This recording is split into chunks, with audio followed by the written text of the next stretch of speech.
Hi everyone, hope you're doing well from wherever you're watching this channel, depending on your time zone. Now, yesterday, William Ruto was in Kwale County, to be specific, Lungalunga constituency, at Mukwiro Island. His main agenda at Mukwiro Island was to commission an electricity mini grill. Just supply power there so people can have light and do other business there. Now, Gachagwa accompanied William Ruto in that event. And of course, before Ruto spoke, Gachagwa had to speak first, then introduce Ruto. So what happened?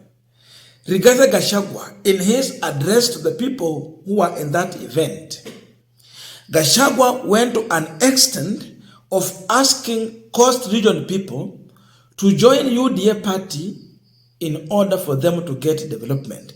Join UDA to get more development. He even went further to link the Coast Region leaders when they came together. He reacted to this. There was a time they came together and they talked about development in the Coast Region. They're also seeking audience with William Ruto. These are leaders from the opposition side and the government side. They came together. Remember, Coast is largely opposition. What is Gachagwa saying? That I saw Coast leaders coming together. You come together and join UDA to get development. So he's simply telling the people in Coast Region, if you want development, join UDA party. In that way, you will get development. And therefore, you can tell the opposite. If you don't join, what do you expect? I wanted to listen to Gachagwa shortly. It's a very short clip. Listen to him shortly, then we continue with this discussion. Na pale mbele watu ya pwani pia, kama mnataka kumuunga huyu rais wetu mkono. Tumeona viongozi wamekutana juzi, wamesema wameungana, wanataka kuunga rais mkono, maendeleo ifike hapa pwani. Pia tunawaomba wakubali ndio tutembee pamoja. Pole pole wakuje kwa chama chetu cha UDA, tutembee safari moja, ndio maendeleo ipatikane na kazi iendelee vizuri. Asanteni sana kwa hayo mengi. Ningetaka tumkaribishe kwa makofi na shangwe na vigelegele rais wa Jamhuri ya Kenya. Now we are continuing with this Punchline discussion, but just a quick request for those who are watching and you have not yet subscribed, please consider subscribing. To our returning subscribers, I must say thank you so much. And again, to all our viewers, please give this video a thumbs up. Thank you so much, and back to this discussion. Now, surprisingly, when Gachagwa was addressing the Coast Region people on the issue of joining UDA party, Ruto was behind him, but he was laughing. He was laughing at Gachagwa's statement. Why was Ruto laughing? It's obvious. Gachagwa took the issue of shareholders politics to Coast Region. The issue of a company and shareholders. That is the narrative Gachagwa is trying to plant in the masses in the Coast Region. That is the kind of argument Gachagwa is taking to the people of Coast Region. That you join UDA, that means you vote for the government, then you get development. We know Ruto has been against that narrative because it is causing more injury to his administration. And because it is exactly what they are doing, but they don't want to show out that this is what they are doing. So Ruto is not comfortable with that.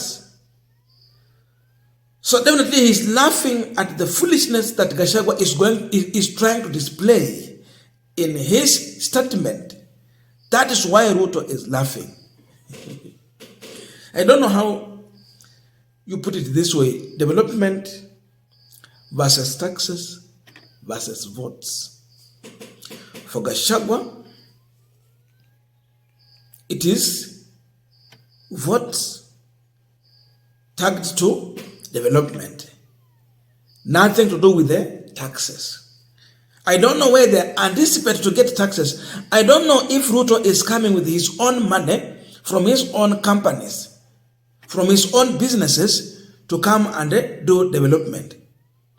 That is the argument Gachagwa is trying to bring out, that Ruto, you voted for him. So he's coming with his own money from his own businesses to do development, as if it is William Ruto's money.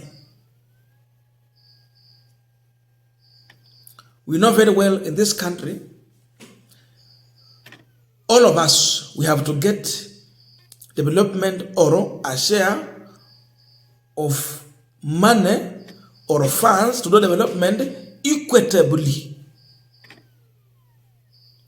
We are not saying equally, but equitably.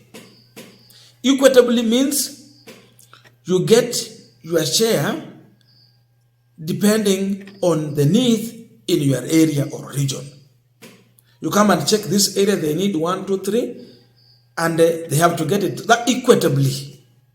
Equally means if it should be equal in terms of if it's cash, equal. So we don't get equal, but equitably, according to the demand and needs in your area. We understand that and we agree to that. We have some areas that have more needs, other areas is not the same. For example, some areas have more electricity, they need more, so they will need more resources. In other areas, they are well connected. Hawahitaji kama wale wengine in terms of road and other things. We understand up to that level. But when you reduce the discussion to voting tied to development, how does that one work? How do you become a president of Kenya or a deputy president of Kenya? Now we are talking about Gachagua. When you are telling people you vote for me, for me also to do development for your area. Hii development, Gachagua, tumekuwa tukiuliza kila siku hapa, utatoa wapi ushuru ya kufanya hiyo? Because we know that you are not going to use your own money from your company and the businesses to come and do development for us. It is not a favor Kenyans are asking from this government. We are not asking for favors, and therefore the Coast Region people are not here to beg for favors. It is their rightful share. They are paying taxes. They are Kenyans. They live here. They work here. They deserve it.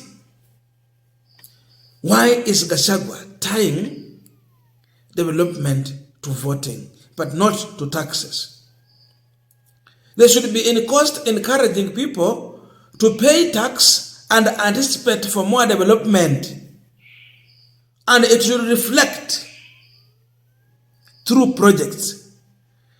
But when you have a clueless leader like Gachagua telling people to vote for government so that they can get development, he wants to convince and confuse people in Mombasa, but they have refused. It's the Coast Region, that's Kwale. That it is your vote that will bring development and not your taxes. Tell me, if we still have a country, if the second in command is telling people that development will be reflected in your way of voting and not in the way in which you are giving tax to the government. Tell me if we still have a country or a government. No wonder even up to now, Gachagua did not get enough time to sit down or have an engagement with King Charles. At one point, Ruto just introduced him on the way. And I introduced Gachagua kwa barabara too. And we will do a discussion about this. He introduced Gachagua akiwa kwa barabara. So he never got even one-on-one discussion with them. When he has such kind of leaders visiting the country, you have such kind of guests, you hide Gachagua. These are some of the reasons why Gachagua was hidden. Alifichwa kwa sababu ya tabia kama hii. Ameenda tu Mombasa, kitu ya kwanza anafungua mdomo, poison. A drum full of poison coming from his mouth. Hata Ruto atakuwa na shida ya kuongoza hii nchi kwa hii miaka 5. Itakuwa ni shida tupu if Gachagua will advance this kind of engagement.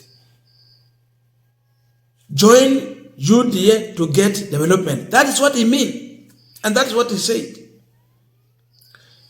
Mimi nauliza swali, UDA iko na pesa yake yenye inakuja nayo kwa ground kuleta development, ama ni ushuru wa Wakenya? Gachagua should answer this question. UDA does not have its own money. They even depend on our taxes to get that share of political party funds to run the activity in their party. So they don't have their money. Kenya Kwanza Coalition does not have its own money. They depend on us to give taxes for them to run even their activities. Hata mshahara ya Gachagua na Ruto ni ushuru yetu. So he should not come here to pretend and mislead us. He must be told the truth. This narrative must be stopped. You can't force people to join UDA. In fact, UDA is the most embarrassing leadership we are having in this country.